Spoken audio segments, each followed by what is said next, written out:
that would sound timely. Yeah, Okay. and I also would agree with Laura about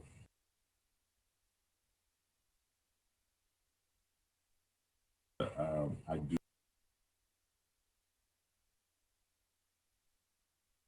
This is a historic election. This year is going to be an even more historic election. Just being able to um, have folks who have accessibility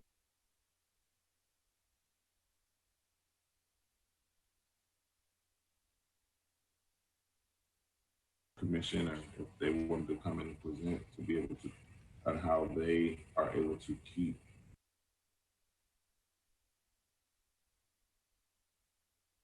they offer suggestions.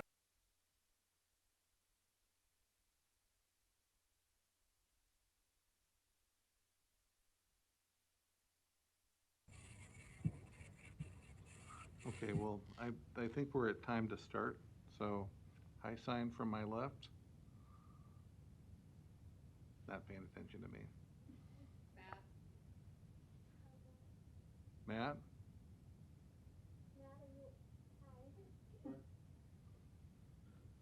We're,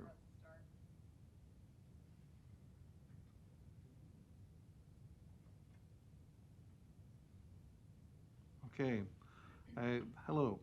Um, you are watching the September meeting of the Mayor's Commission for Citizens with Disabilities for the City of Omaha. I want to welcome our audience, guests, members, and our interpreter, one of my favorite redheads. Um, I got a smile.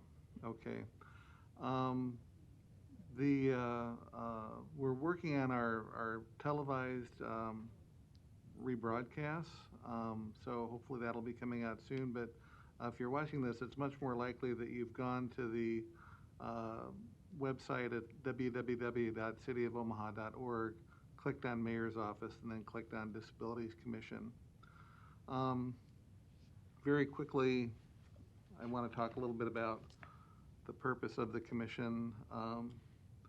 Our goal, our objectives are to advise the mayor, the city council, city department heads, and other City of Omaha personnel on issues of access, representation, employment, housing, and quality of life as it affects individuals with disabilities and their respective families.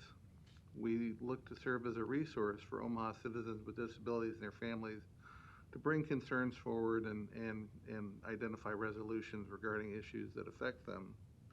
Um, we try and publicize to the citizens of Omaha the role of the commission and the resources available to assist them with housing, employment, represent, business, etc., to employers, housing representatives, business owners, and architects and others who have a role in bettering the life of Omaha citizens. We work to promote awareness to the general public on the capabilities, needs, and desires of citizens with disabilities. On occasion, we publicly recognize the efforts of employers, businesses, schools, organizations, or others who've demonstrated outstanding support of programs and services for individuals with disabilities. We serve as an advocate for accessibility and work to support the implementation of plans and projects to improve services for people with disabilities. And we also review and implement plans and projects for advocating for services um, for individuals with disabilities. So that's a little bit about the commission. The commission is made up of individuals with disabilities as a requirement, but also family members and some of our members are professionals in the disability field. Um, I do want to remind you to have a pen and paper handy to take notes because at the end of the meeting, time permitting, we'll have some announcements from the membership. Um, but before we get started, I'd first like to have the members introduce themselves. We have some here present and then some who are here virtually. And I'll start. My name is Mark Smith. I'm a faculty member at the University of Nebraska Medical Center, Monroe Meyer Institute, which is the University Center for Disabilities for the state of Nebraska. I'm here representing individuals with intellectual and developmental disabilities. The goal and role of the Monroe Meyer Institute is to build the capacity of systems of services and supports.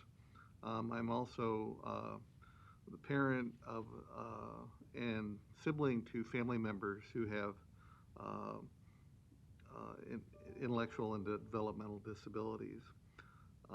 So a little bit about me. I'll do have the folks who are here in person first. My name is Megan Walls. With my company, Assistology, I do training and consulting in across disability groups and across through the lifespan for accessibility, inclusion, universal design. So I'm here really representing an interest of the greater disability community. I'm also the vice chair of the board. Thank you, Megan.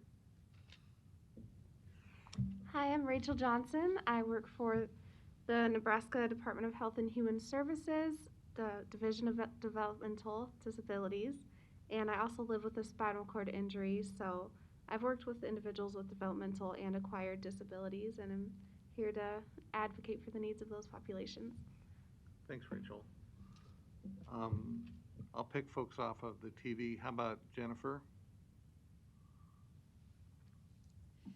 Hi, I'm Jen Pollock, and I facilitate elementary special education services for Millard Public Schools, and I represent students with disabilities. Thanks, Jen. And Stephanie? Hi, I'm Stephanie Skapdahl. I work with Outlook Nebraska. We provide employment opportunities and enrichment opportunities to those that are blind and visually impaired. And I'm here representing that population. Thanks, Steph. And Laura? Laura Young with the League of Human Dignity, and we're here to support anybody with a disability in being able to stay independent in their own homes and in their lives. Thanks, Laura. And we have a few guests. Melanie, do you want to introduce yourself online? Hi, I'm Melanie. I'm Melanie Davis. I'm a USED trainee under Mark at Monroe Meyer. And M? Hi, I'm Emily Costello, and I'm also a USID trainee with Mark at MMI, and I'm also a sibling to a brother with special needs. I bring my crew with me.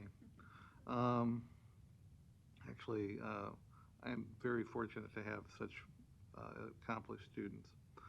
I do want to comment that we did not have a quorum for this meeting, so there were no formal votes taken as regards agenda or minutes from prior meetings. We will take notes for this meeting, and then when opportunity presents, we'll go back and kind of take care of the paperwork. It's challenge that we're faced with COVID. One of our members, we were discussing in the pre-meeting, is recovering from COVID, so it's affected the commission directly. And we have a couple of other members who weren't able to make it today. So we announced the minutes were approved. I can't do that, so I'm not going to. Instead, I want to introduce our presenter, Linda Barrett, who's the marketing director at Metro Area Transit.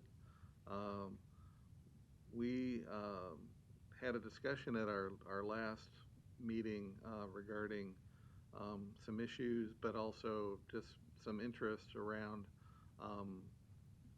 Metro Area Transit's role in serving the community of individuals with disabilities in the city, and felt like that would be a good topic for this month.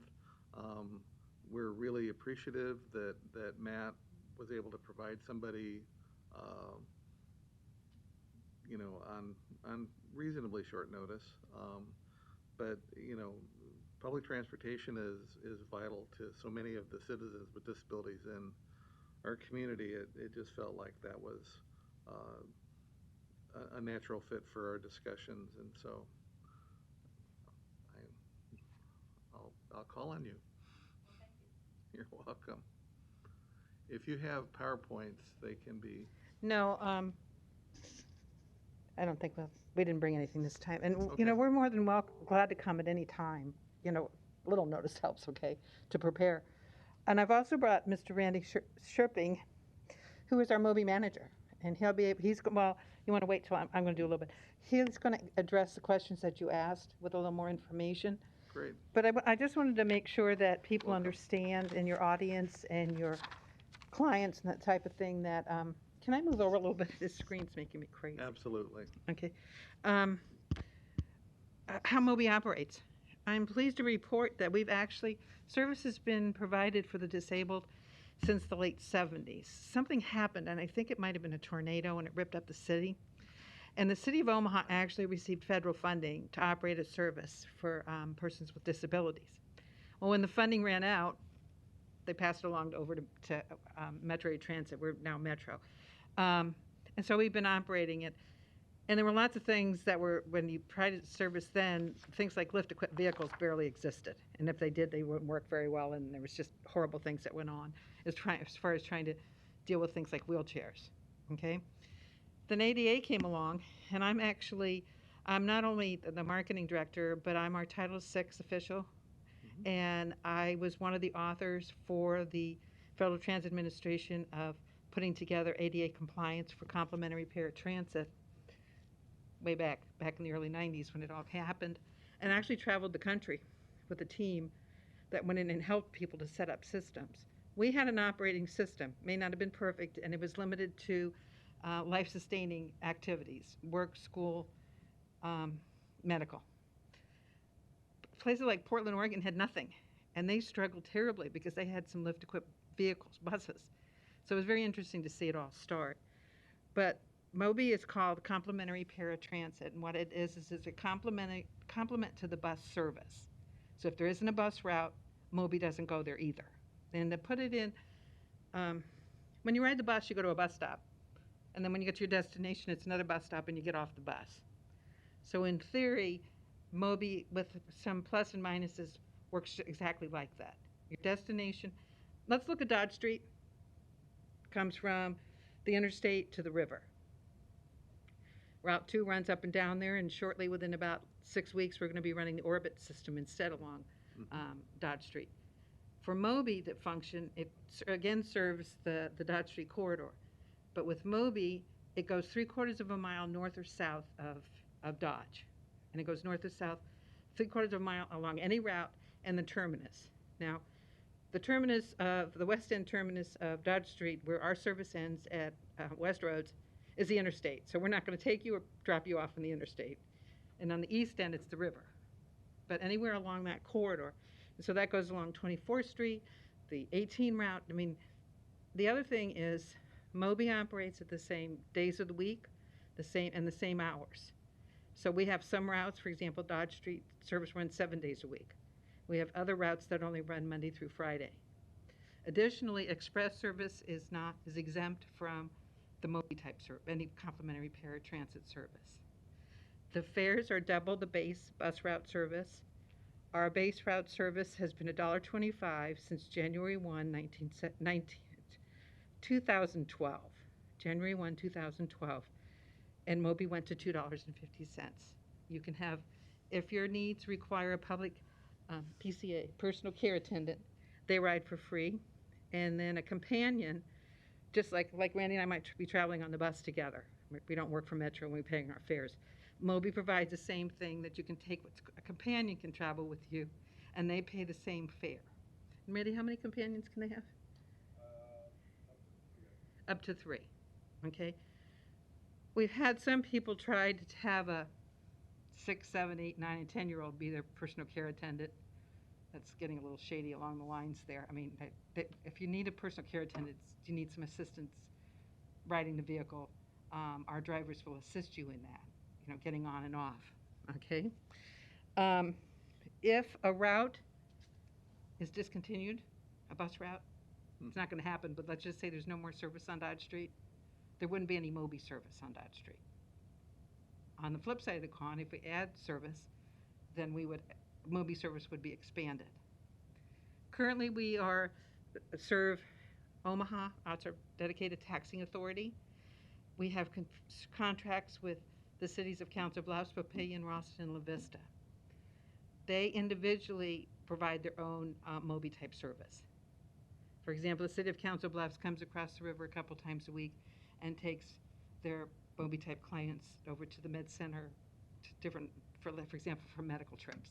We also will combine and meet up with them if needed be. Two other things. You can live outside the Moby area and be certified. It's all ADA certification. We make it's very specific.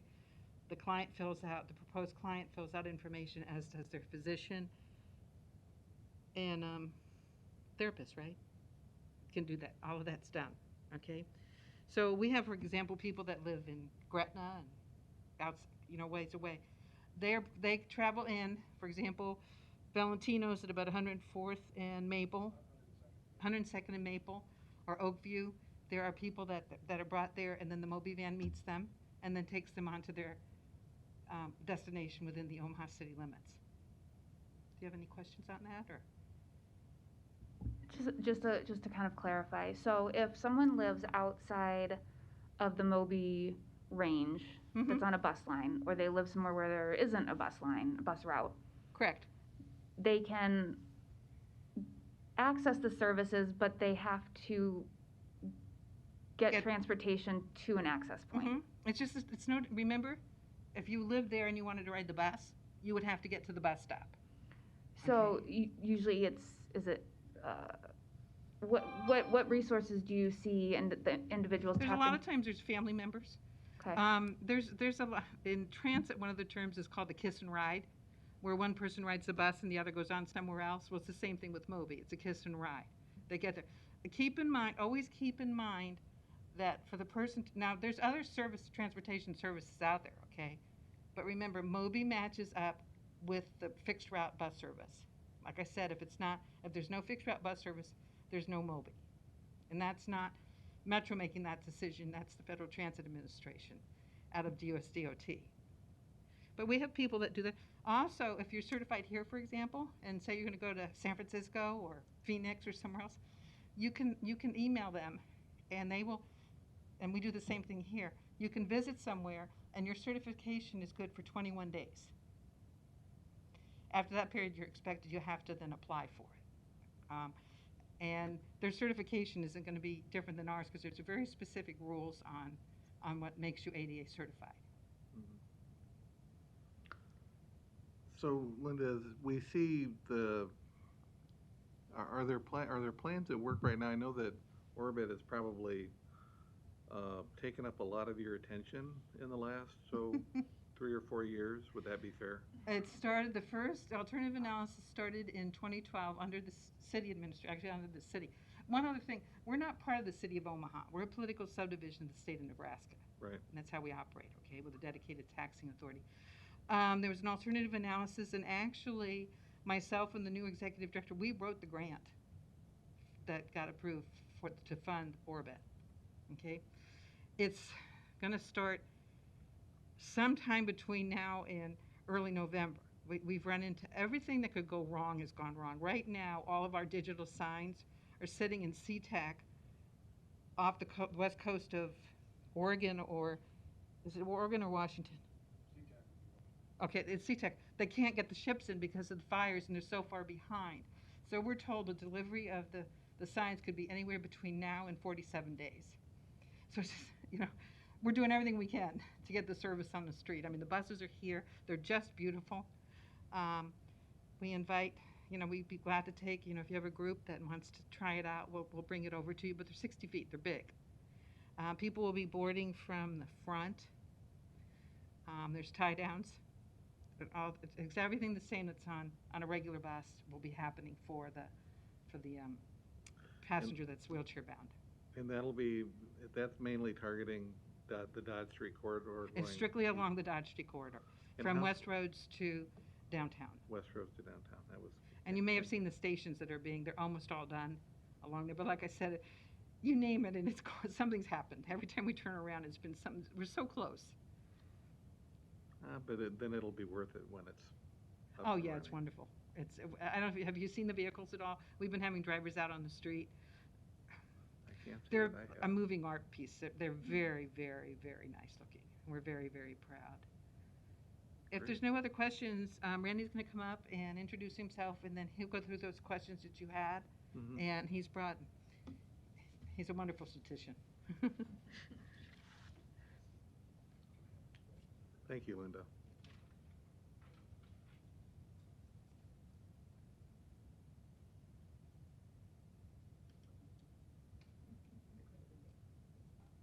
So you're not the only one that's not prepared. He forgot his questions. We got him right there. There you go.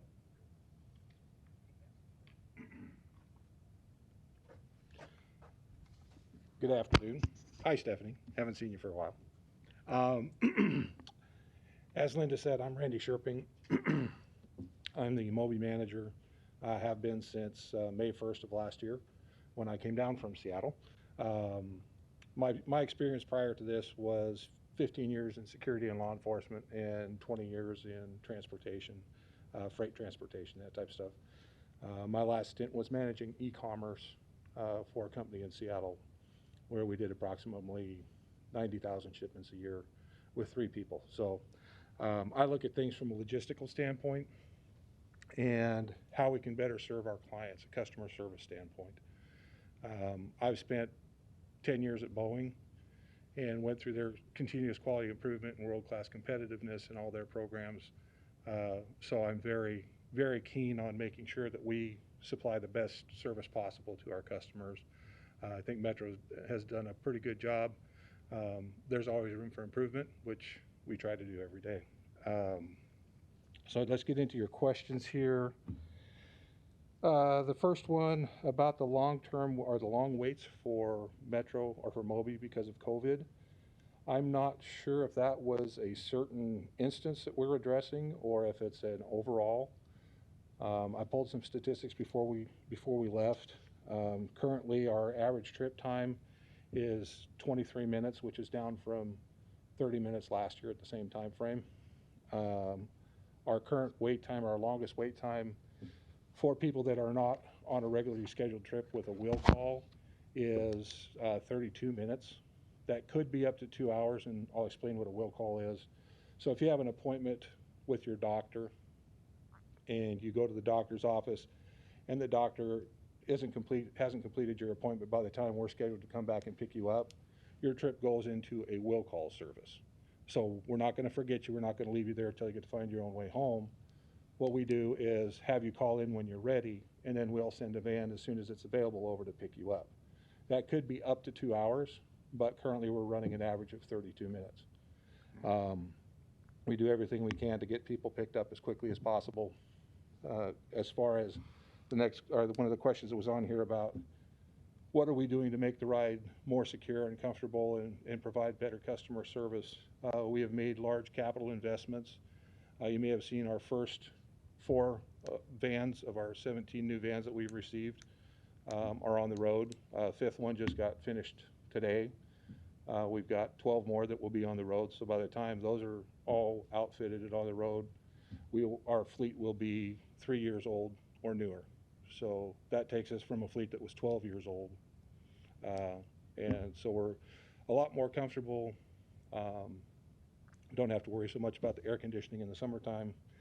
We have awesome mechanics. Matt and Tim do a great job for us on keeping our vans on the road. So that's one thing that's been done to make rides more comfortable for the clients.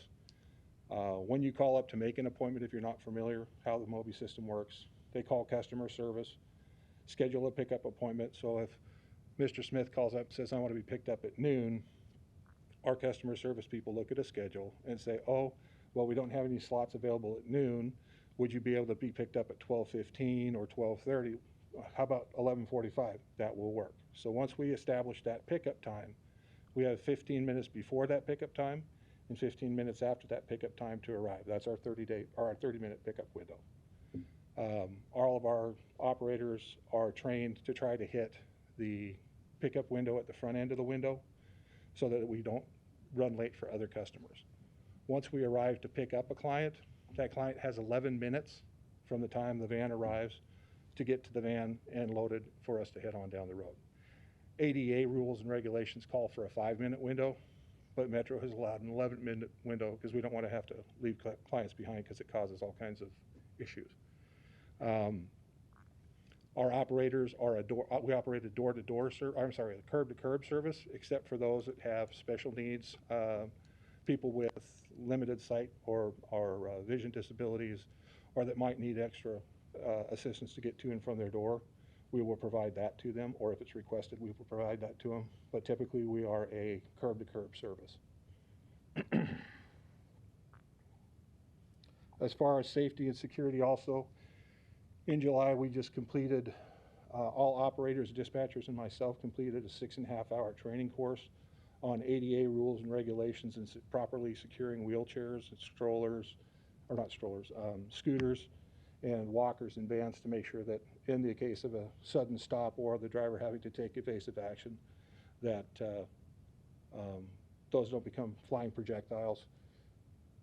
This is training that they'd received before for the most part, but there were a lot of nuances that were new that a lot of the drivers, even my most seasoned operator who's been with us for 38 years now, hadn't seen that before. So every operator got something fresh out of the training, and it's been very well received by everybody. Trying to see what else we got here. That was it. That was it. Does anybody else have any questions for me or any concerns? Any comments about the Moby service? It's really awesome, first of all, to see, you know, how you guys have gone above and beyond to provide what you do, you know, beyond what's the bare minimum for what the ADA might allow. So that's really neat. Since I personally last used Moby, there was a rule where there were no will calls available to people who had missed a trip. I was wondering if the rules have changed in that regard. So if someone missed their ride, say they missed that 11-minute window. Well, will calls are specifically for medical appointments. Okay. So if you go, I'm sorry, I should have specified that. If you go to a store to go shopping and you miss your ride, then we will do what we can to try to get back there to get you.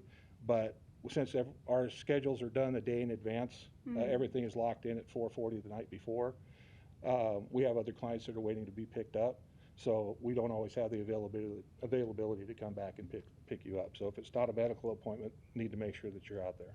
Mm-hmm. Okay. So you mentioned that you guys got some new like ADA related training, you know, for the buses and stuff. Is part of the driver training programs for both Moby and the city buses? Is there a sensitivities training that they go through? Is there a disability awareness where they get oriented to more than just wheelchair and tie downs, but other nuances, communication devices, you know, canes, other mobility devices, other things that riders may use, because not every rider with a disability is going to necessarily use Moby. Some of them will use the city buses. So is there cross training between the programs, or? Absolutely. All of our operators receive training on dealing with people who have limitations, whether they're physical, mental, and how to de-escalate situations, how to talk them through situations, and make sure that they understand the process and how things work. If the driver is unable to reach that client, then they would either call dispatch and get one of our supervisors or myself on the phone, and then we would either come out and talk with them or talk with them over the radio on the bus, which we have the option to do. One of the other things we've done on the new vans I forgot to mention as far as safety is all of the lifts currently on our old fleet didn't have any straps on them. So they'd get on the lift, you secure your wheelchair with the brakes, the companion or the client would hold on to the railing on the lift. The lift would go up and they'd roll unencumbered into the van. We had a lot of injuries that way because the clients would roll into the van. The operator's not there to help them. They're still outside on the lift. They'd roll into a seat or a folded up seat and injure themselves, break their glasses, that type stuff. So on all the new vans, they have safety belts on the inside of the lift, so clients can't roll unencumbered into the vehicle. And there's also safety belts on the outside of the lift, so once the lift gets to the ground, the client can't come off the lift unless the operator undoes that restraint to keep them on the lift to pull them off. So there are new safety features on that as well. In addition, the new cameras that we have on the buses for client safety and for our operator safety, we have a 360 view camera that can rotate and zoom in, that gives us additional visibility that we haven't had before. Oh, that's terrific. Yeah. Oh, service animals, yes. You can bring a service animal as long as it's certified. If you bring an animal that's not a service animal, it has to be in a crate.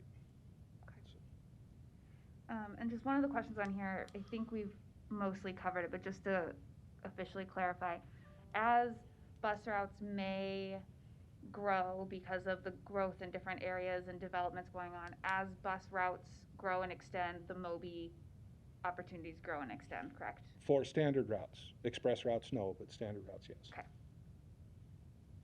An example of a non-standard route, express route would be the weekday service rush hours that we have to Village Point and First National Bank Park. That service is not part of it. Okay. But I'd give an example.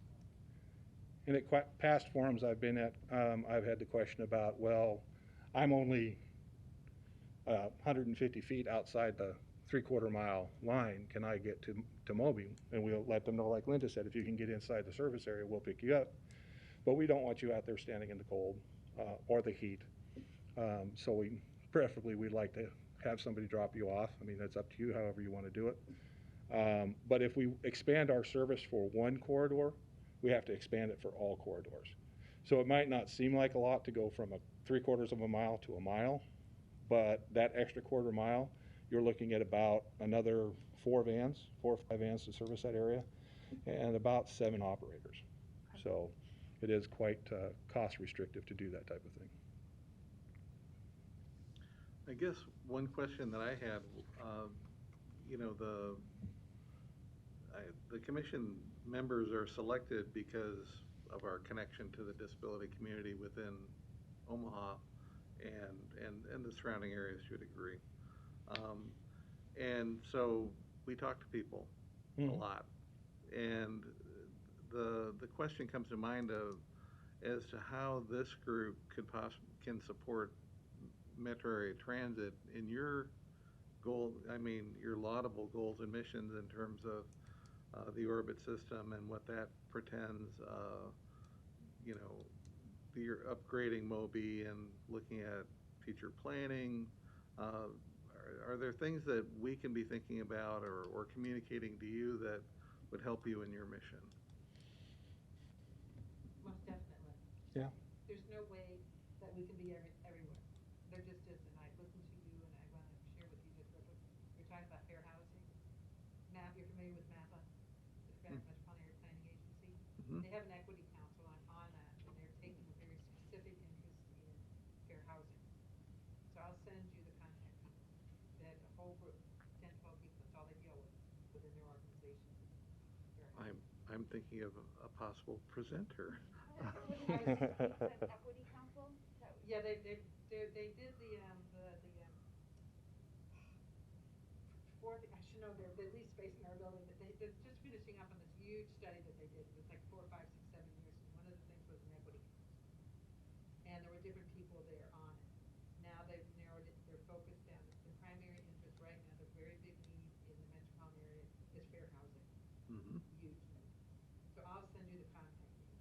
That would be wonderful. Yeah, actually, the reason you heard us talking about housing is because in our capacities of the different members' capacities, we're just running across story after story of individuals unable to find accessible housing, affordable housing.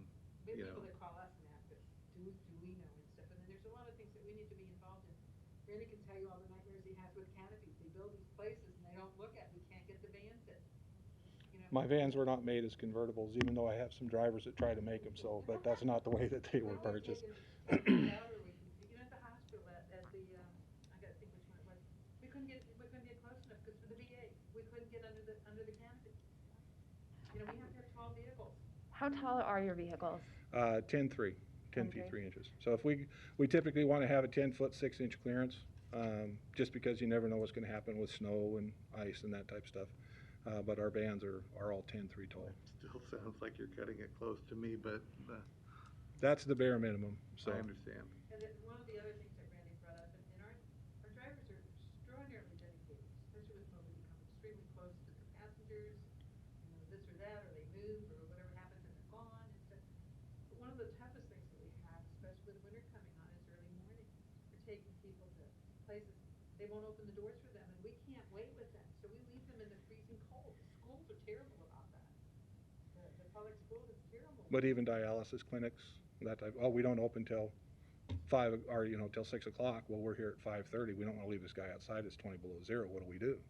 And so, just outreach to some of the medical facilities, letting them know that we are on a set schedule. We don't have the availability to turn around and come back quickly, or to sit and wait, because we have other clients. While we sit and wait for that one client who would sit outside for a half an hour to wait for the business to open, we have another client who's sitting outside in the cold waiting for us to pick them up. So those are the types of information that maybe we could work with you, and you could share to other groups and people that are scheduling for people and stuff to understand that we're doing everything. We can't get everybody everywhere at, say, 7:45 in the morning. We just can't do it. It's just not feasible and stuff. So there's lots of little teeny things that people don't realize that we could all help each other.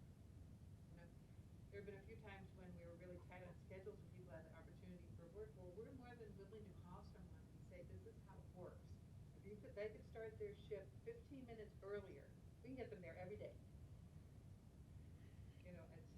It's very difficult. One of the other things we've started doing last year, shortly after I started with input from my dispatchers, was we started putting set schedules. So on Mark rides Monday, Wednesday, Friday. On Monday, Wednesday, Friday, he rides with Joe, for instance. So Joe picks him up and Rachel takes him home. So we put them that way. They develop a rapport. They get to know the schedule. The clients have reliable transportation. They know, because one of the things I first heard when I got here was never know when Moby's going to show up. We do have the SMS text feature that clients can request or apply for, and all they have to do is give us their phone number, and then we send them a text message saying your van will arrive in 3 minutes, your van will arrive in 10 minutes, so that they're ready when we get there. Because a lot of times we have some clients that when we get there to their home, you'll see them open up the window or the blinds to look out. They see us there, and 8 minutes later they'll come out of their house even though they've been ready. There's some people that like to play that game, which is fine, as long as it's within the 11 minutes, but that could put us behind a little bit as well. So just those subtle things. Overall, our clients are fantastic. I've had opportunity to meet quite a few of them. When I first started last year, I rode the buses for about a month. I had plans to go back out again this March and ride with the other operators that I hadn't ridden with, because I don't see the operators every day because of their schedule. Some start at 4 o'clock in the morning, some get off at 11:45 at night, and I like my job, but that makes for a long day. So I did have plans to go out in March and start riding with the operators that I hadn't ridden with, but I guess somebody else had something else in mind for us. So hopefully here we'll be able to get back to that. Oh, also, there was a question on here about renewals. Thank you. Currently, everybody that had a application or a profile that was due to expire anytime from March to the end of September was extended to the end of September. We are currently up to date with everybody, sending out renewal notices. We just sent out 600 of them 2 weeks ago. That will get us through the end of the year. I've gotten involved in it now, so we're actually going to be sending out renewal notices 90 days ahead of the first of the month when their renewal or when their profile expires. So next week we'll be sending out everybody's that expires in January.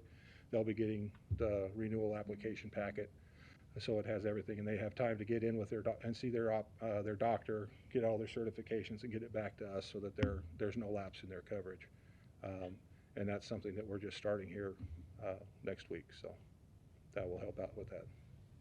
I think some of those process changes are really they're great and really important, that especially that consistency piece, that consistent schedule for a lot of different user groups can make a really big difference, and then probably also reduce the amount of de-escalation situations that you guys have to deal with. So I think that's a great change. And like Linda said, all of our operators are fantastic. It takes anybody can drive, but not anybody can drive a bus, and not every bus driver can be a Mobi operator. You have to have empathy for the people that you're hauling. You have to care about the clients that you're transporting, and all my operators do a fantastic job at that. I get complaints, but I also get kudos for my operators. Hey, I want to, let you know this person did a good job, that person did a good job. So that's one place that you could help us. If somebody has something positive to say, I would love to hear it, because I see the complaints all the time. Everybody's always happy to send in a complaint, but they're not always happy to send in a compliment. So I love seeing those. I have a newsletter that I put out every Friday, and I put kudos in there, who the client is that called in, what they said, and then I identify the operator in there just so that they know that we're paying attention to what they're doing out there. To go back to a comment you just made, Randy, that you occasionally hear a complaint on, well, very rare occasion, I'm sure, but if someone does approach you with a concern, what's the process in terms of how that's addressed? Well, the first thing they do would call our 1-800 number or customer service and register a complaint. That gets put into our computer system, which is called EcoLane. I go into EcoLane every morning and I look to see what concerns we have, whether there was a lost and found or an issue with the trip, if there's any complaints or there's any kudos for operators. I go and I look at that every day. They have the opportunity when they make that complaint to let us know if they would like a callback or not. If they want to just let us know something that happened so that we can address it, they can say, no, I don't want a call back. If they want a call back, then I will give them a call back once I've had the opportunity to research the situation. I was notified this morning, for instance, about a client that had an issue on Friday. I pulled the video from the van, watched the video, called the client's caregiver, and left a message for them, letting them know that I'd reviewed the video and I would like to talk with them about it. So I usually try to get back with them within 24 hours of notice, or that I receive notice of the issue. Can I pose the same question to you, Linda? Because we also deal with folks, of course, that are using the regular buses and not just Mobi. Is it the same process, or? The same process. If everybody would call the 0800 number, then I go in, because every once in a while, because I just, in the safety meeting we had this morning, I pointed out to our contractor for the customer services, please remind your staff to watch how they code the complaints. Because every once in a while I'll send one to Randy and they'll say, is this yours? I know it is, because we're talking about a van or whatever. Right. Because it'll come in as either fixed, which is our big bus service, or Mobi, which comes to me. So it goes into two separate pools, so I don't have to sort through theirs and they don't have to sort through mine. And we don't, horse ridership is way down. Everybody's poised or whatever. It'll be interesting to see what the new normal is, as far as where people's working conditions, their travel patterns are changing already. We're seeing that. I mean, it's just a very different world out there for us, especially knowing. But yes, we do that. But I also want to show you that we have the state-of-the-art video and audio surveillance on our vehicles. The newest vehicles, for example, the buses have 8 and 9 cameras on them. We can see everything. In fact, we get a lot of calls from the police. They come over and want subpoena video. We can attest to at least 2 robberies that we had nothing to do with it. The bus happened to be going down the street, and there was prosecution from what we caught on the cameras. So we'll pull those hard drives right away. In fact, if I get a call, if I see something in the bus literally out on the street right now, they can pull it. Say, for example, yesterday, you can see it while the bus is moving. It's interesting, and you probably would maybe surprised at this, or I just had sent one up to our claims department, and someone claimed it's very detailed. I mean, professionally written that the bus cut him off, and he ended up spilling paint all over the deck of his truck, and he wanted it replaced. Well, the video showed the complete opposite. So it's very interesting. Sometimes you wonder, why do people spend the time doing things like that? But it's exactly the same on the bus. Can you share the 800 number? It's 1-800. Oh, it's 402 341 I believe, yeah, 0800 0800. 341 402 341 0800. Is it 241 or, I'm sorry? 341 341. 0800. Thank you. And we also have a TDD line. That's 0807. a what? I'm The sorry. TDD that can, Oh, thank you. Yeah, I found out kind of midstream during our presentation that we're actually streaming live on the city's YouTube channel. So I thought it might be nice to oh, yes. have that number go out so that folks are aware, 402-341-0800, if there's a concern. And then that's for both For both, movie yeah. and the regular bus routes. And as far as ridership, Linda said ridership is down. We're running about 44% of what we were last September. Well, it So, seems to be kind of how the world's going about, Yep. at about 44% capacity, it seems. And we were asking them people wear masks. We can't legally make them wear masks, or our drivers are. We have installed, do you have the COVID shields on the van? We have not on the side, but in the back. in the back, okay. Yeah. We have what we call COVID shields, which will be there forever. These are tempered but made out of plexiglass. So on the buses, the drivers are glass in, like you still pay their fares and everything. And Moby's done it a little bit differently. And actually, the big bus, the large buses we've ordered, if you've seen the new Orbit bus, it actually has a built-in driver shield that closes. It has a window that opens and closes. We've ordered those for all of our buses, so we're going to be retrofitting all of our buses, and all new buses that will come in will have those driver protective shields on them that are mounted at the factory. We've got temporary ones that we put in. If anybody had stock of plexiglass. I just sold mine. I think you're describing the new normal, or at least part of it. Right. Other questions for Randy or Linda? This is Stephanie. Hi, Randy. Hey, Steph. It So seems like you I two know was each other wondering if somehow. there was any conversations going on, and I know I've talked to you about this before, but making the Moby application more accessible, as in like a fillable form, something like that, in order for those individuals that do have a visual impairment to be able to complete it on their own. There is. We're actually in the process of finalizing not only the revised application, but the online application, making it PDF fillable. But that was also right about the time that COVID hit. It has to go down to Kansas City, I believe it is, isn't it, to be approved? Yes. District. Transportation Region 7. Yeah, so it has to go down to Region 7 to be approved once we get it done. But things kind of took a spin for the worse, so it's still in play. I'm not sure when it will be, probably sometime first or second quarter of next year, I would imagine. Awesome, thank you. Mm-hmm. Are you like related or? No, worked with her out at, or taking some calls from her out at Outlook, Yeah. and she's been at a couple Randy's forums. had to deal with me a lot, so he's awesome though. He puts up with me, so I'm very grateful. we love Stephanie, so. Stephanie's great. It's all good. Any other questions? Any reactions, or have we left anything off? If we did want to get back in contact with you, would we just use the contact information, or no? Randy's going to make sure. Here's my Davis card, direct phone lines. Awesome. And I'll provide this information to those of you who are who are with us virtually, or. When I email you that map information, I'll copy Randy on it so that you have it. That'd be great. That'd be great. Well, listen. Go ahead. No, I was just going to thank you both for coming down and sharing all of the information and the new changes and kind of the processes and educating us, and then hopefully everyone watching this.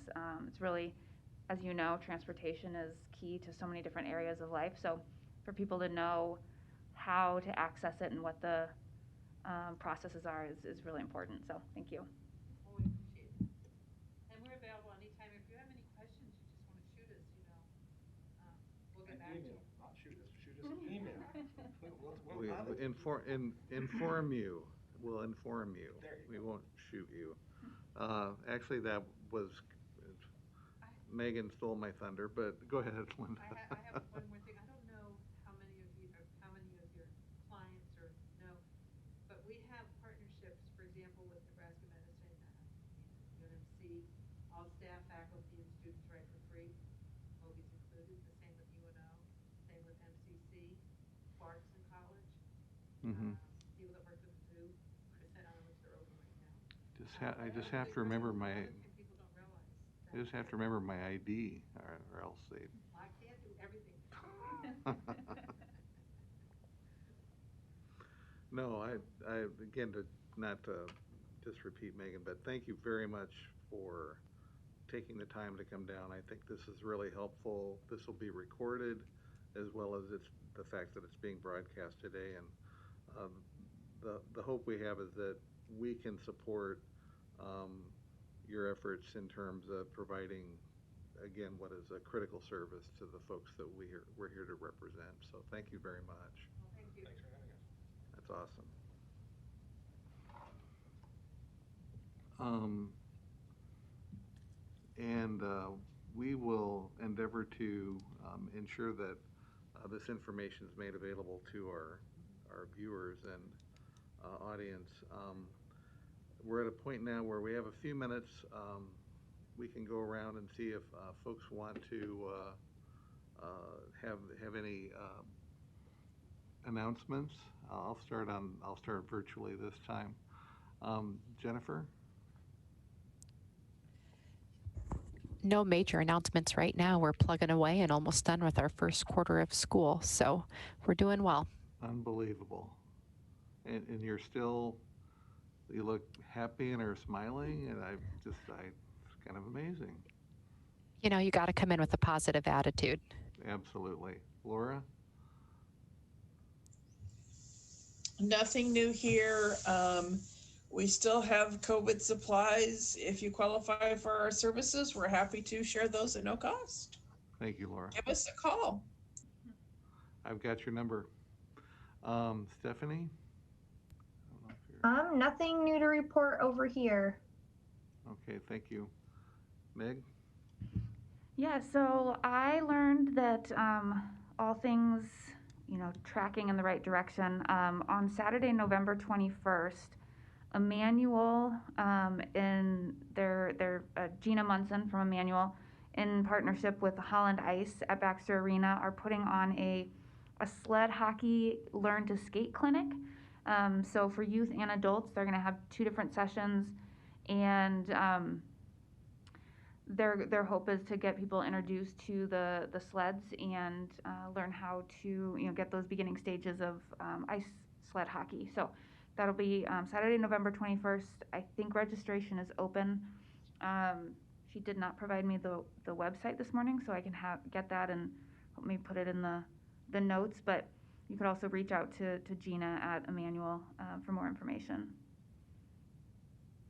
Okay, Rachel? I don't have any announcements. Thank you. I'm of course in my tremendous preparation for this meeting. It's looking like as we deal with the new normal that it's going to be tough to do things like Halloween.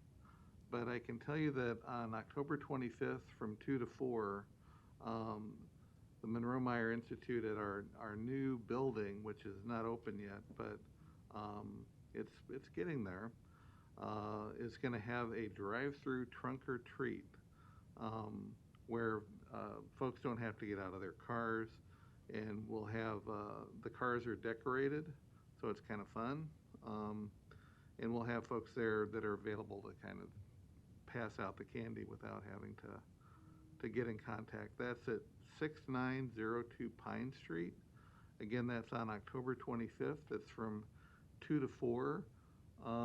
We really try and do this for the children that we serve, children with disabilities and their families. But I think if you just drove through, you'd probably wind up with some candy, because there's usually about a half a ton left over afterwards, and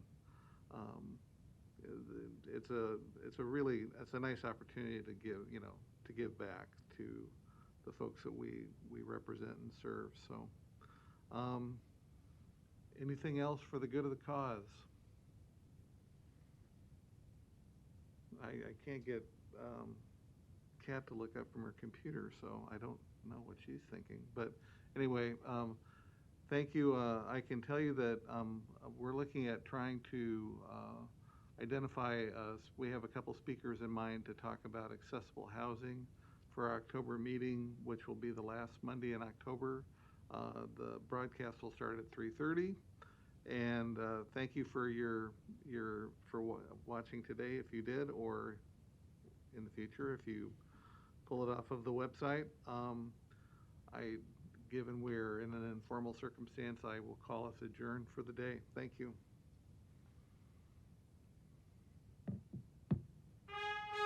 Thanks, guys.